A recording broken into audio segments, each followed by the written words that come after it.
یہ جو حالت زار کا ذکر ہوا اور عجیب و غریب ایک تناظر ہے، اس میں علامہ اقبال کا پازیٹیو کردار اور پھر قائد اعظم کا کوئی 14 نکات، خطبہ الہ آباد، ان کی کیا اہمیت ہے قرارداد پاکستان تک لانے میں اور قیام پاکستان تک لانے میں؟ جی وہ ابھی پروفیسر صاحب نے مسلمانوں کی زبوں حالی کی تصویر کشی کی کہ 1857 کے بعد چونکہ اقتدار مسلمانوں سے کیونکہ انگریزوں نے چھینا ہوا تھا، تو ایک طرح کا ڈسٹرسٹ تھا نا بیچ میں، بالکل، تو اس ڈسٹرسٹ کی وجہ سے مسلمان اب ان کی چاکری تو نہیں کر سکتے تھے. مسلمانوں کو دوبارہ قائل کرنے میں بھی سر سید اور دوسرے جو زعماء تھے اور جو ہمارے قائدین تھے بڑا وقت لگا انہیں منانے میں بھی کہ کوئی بات نہیں آپ انگریزی بھی سیکھ لیں. تو اس دوران مسلمانوں کی حالت زار بہت ہی بری حالت تھی، اور اس میں جیسے اردو کا انہوں نے بتایا کہ وہ ایسے ہی تھا کہ جیسے ہمارے تمدن کا وہ قتل کرنا، بالکل، کیونکہ اردو ایک ایسی چیز تھی کہ وہ اس کے جو حروف، یہ الگ بات کہ آج ہم خود ہی وہ کر رہے ہیں، جی ہم خود کر رہے ہیں، اس کے جو حروف ابجد تھے وہ کیونکہ عربی والے قرآن پاک والے تھے، اور شاہ عبد القادر دہلوی کا ترجمہ بھی آ چکا تھا 1900 کے شروع میں ہی ان کا ترجمہ آ چکا تھا. اب یہ مسلمانوں کے تہذیبی آثار بھی تھے اور مسلمانوں کے دین کی پریزرویشن بھی تھی، تو یہ ان کو برداشت نہیں ہو سکتی تھی. تو انہوں نے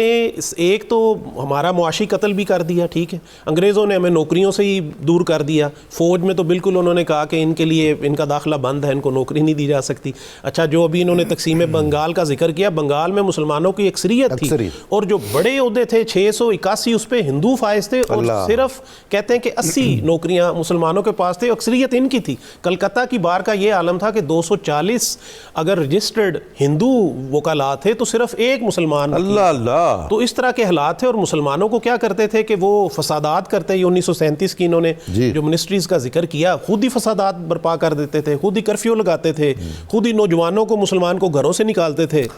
ان کو ہلاک کرتے تھے، نہروں میں پھینک دیتے تھے، گڑوں اور کھڈوں میں ڈمپ کر دیتے تھے. تو مسلمانوں کی حالت زار تو بہت تھی، اور یہ ہمارے قائدین دیکھ رہے تھے، علامہ اقبال دیکھ رہے تھے، قائد اعظم دیکھ رہے تھے. اور علامہ اقبال، قائد اعظم، خلیق الزمان، نصرت موہانی، یہ جتنے ہمارے مولانا محمد علی جوہر، مولانا شوکت علی، یہ سب نے مل کے کام کیا ہوا ہے کانگریس کے ساتھ. انہوں نے پوری کوشش کیا کہ ہم مل کے کام کریں، لیکن انہوں نے اس نتیجے پہ پہنچے. اور قائد اعظم نے جو فرمایا، دیکھیں ان کی بصیرت اور ان کی دور اندیشی، انہوں نے کہا کہ یہ 1000 سال سے ہم اکٹھے رہے ہیں، آپ اس کو فرقہ وارانہ مسئلہ نہ سمجھیں، یہ تو ایک بین الاقوامی مسئلہ ہے، یہ تو دو تہذیبوں کا مسئلہ ہے. اچھا یہ جو کلیش آف سیولائزیشن کا کنسیپٹ ہے یہ بعد میں آیا ہے، بہت بعد. انہوں نے پہلے بتا دیا کہ یہ تو کلیش آف سیولائزیشنز ہے، دو تہذیبوں کا تصادم بھئی آپ نے ضرور کروانا ہے. انہوں نے کہا سمجھیں اس نقطے کو کہ یہ دو تہذیبیں ہیں، اور یہ 1000 سال اکٹھا رہنے کے باوجود انہوں نے نہ شادیاں کی ہیں، نہ یہ مل کے کھاتے ہیں، ان کا رسم و رواج، ان کا نظام معاشرت، ان کی ہر چیز ڈیفرنٹ ہے، مختلف ہے. تو ہم ان کو کیسے آپ اس کو ریکنسائل کروا سکتے ہیں؟ اور آپ جو 1935 والا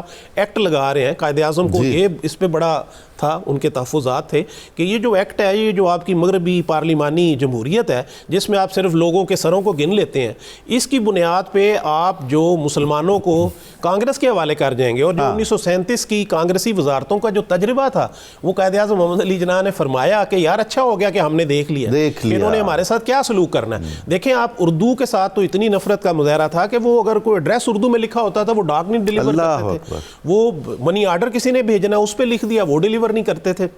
بچوں کو بندے ماترم پہ لگا دیا. اب یہ علامہ اقبال اور یہ قائد اعظم دیکھ رہے تھے نا. علامہ اقبال کو کسی نے کہا تھا کہ وہ ہندوؤں نے آ کے لاہور میں وہ ادھر راوی کے کنارے پہ انہوں نے کانفرنس کر دی ہے، تو انہوں نے آپ کا وہ والا پڑھا ہے شعر کہ سارے جہاں سے اچھا ہندوستان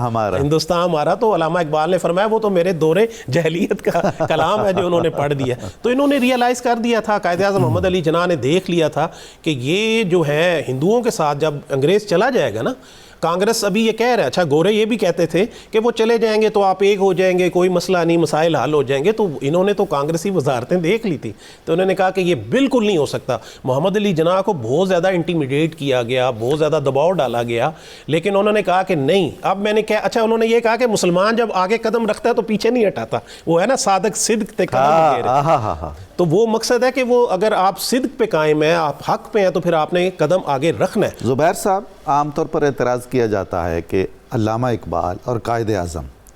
پہلے ہندوستانی قومیت اور ہندو مسلم اتحاد کے داعی تھے اور پھر علیحدگی پسند ہو گئے، کو یہ تضاد ہے.